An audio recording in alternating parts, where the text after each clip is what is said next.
Hello guys, welcome back to my channel. Pre agriculture test official video में आपका स्वागत है। चलिए, तो आज का हमारा टॉपिक क्या है? आज का हमारा टॉपिक है प्लांट, जिसको बायोलॉजिकल भाषा में हम फाइटा कहते हैं। तो आज हम जानते हैं कि प्लांट्स क्या होते हैं, प्लांट्स में क्या क्या पाया जाता है और क्वेश्चन कहाँ से आता है। ठीक है, तो सबसे पहले हम पढ़ेंगे प्लांट, जिसको हम क्या बोलते हैं? फाइटा। तो उसमें स्टेम होता है, रूट्स होती है। अब ये कहाँ से डेवलप्ड होती है हम ये पढ़ेंगे। आपको एटलीस्ट एक लाइन खींचती है। तो जो नीचे रेडिकल्स निकलती है और ऊपर क्या निकलता है? प्लूम्यूल्स निकलता है। तो जो प्लूम्यूल्स है ये बीज है हमारा, ये हमारा बीज है, हमने खेत में डाला। तो उसमें से क्या होता है कि जो कोटिलीडोन्स होते हैं, एक ऊपर की ओर जाता है और एक नीचे की ओर जाता है। तो जो हमारा ऊपर के प्लूम्यूल से निकलता है वो हमारा स्टेम होता है, और जो रेडिकल से निकलता है वो हमारी रूट होती है। और यहाँ पर होता है कोलियोप्टाइल। अब यही क्वेश्चन पेपर में आता है कि बताइए कि मान लो एग्जाम्पल में दे दिया कि गेहूँ की लंबाई या लेंथ कैसे मापी जाएगी। तो वो कोलियोप्टाइल को देखकर उसकी लेंथ को पता किया जाता है। यही क्वेश्चन होता है। बहुत कम लोग जानते हैं कि कोलियोप्टाइल से ही जो प्लांट्स होता है उसकी लेंथ को, मतलब किसी भी एग्जांपल में दे सकते। तो मेरे क्वेश्चन जो आया था वो गेहूं के ऊपर से आया था कि कोलियोप्टाइल की लंबाई को देखकर ही गेहूं की बताई जा सकती है।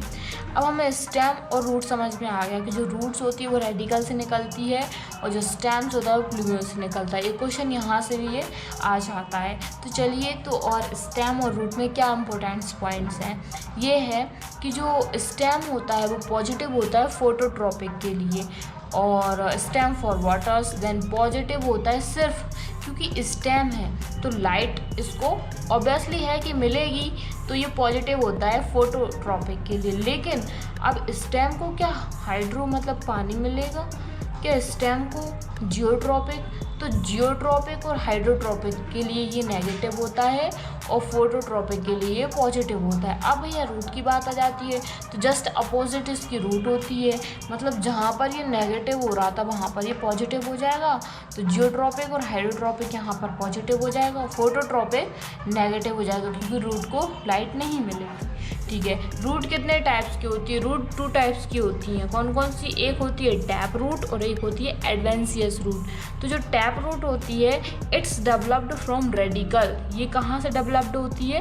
इट्स डेवलप्ड फ्रॉम रेडिकल से डेवलप्ड होती है। लेकिन जो एडवेंशियस रूट होती है it's developed from other than radicals. Okay, तो ये रेडिकल से डेवलप्ड हो रही है और ये डीप रूटेड है, मतलब कि कैरोट, आपने गाजर देखी होगी, बहुत डीप रूट में जाती है।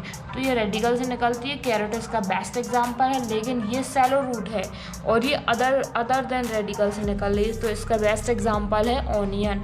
तो यही क्वेश्चन में पूछा जाता है बार बार, टैप रूट बताइए, एडवेंशियस रूट बताइए, तो मैंने बता दिया है। So root do not have a nodes and internodes. Root do not have developed in new plants. तो जो रूट होती है, जो जड़ होती है, उसमें नोड और इंटर नोड नहीं पाए जाते हैं, और root does not developed in new plants. और एक जड़ कभी भी दूसरा पौधा तैयार नहीं कर सकती है। एंड कैरोट, रेडिश, जैसे कि एग्जाम्पल है carrot, radish, sweet potato, sugar beet and turnip. ठीक है, अब आपको जब पता है कि root does not have a node और इंटर नोड, तो आपको एक भी चीज़ और पड़ी होगी कि रूट का जस्ट अपोजिट होता है स्टेम।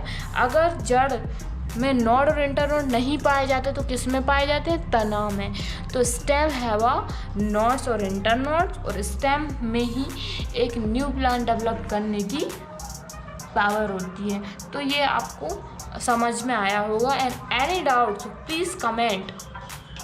कमेंट बॉक्स में जाइए और हमारे डिस्क्रिप्शन में जाके आप देख सकते हैं कि इस टॉपिक का क्या इम्पोर्टेंस है। So like, share and comment and please follow me.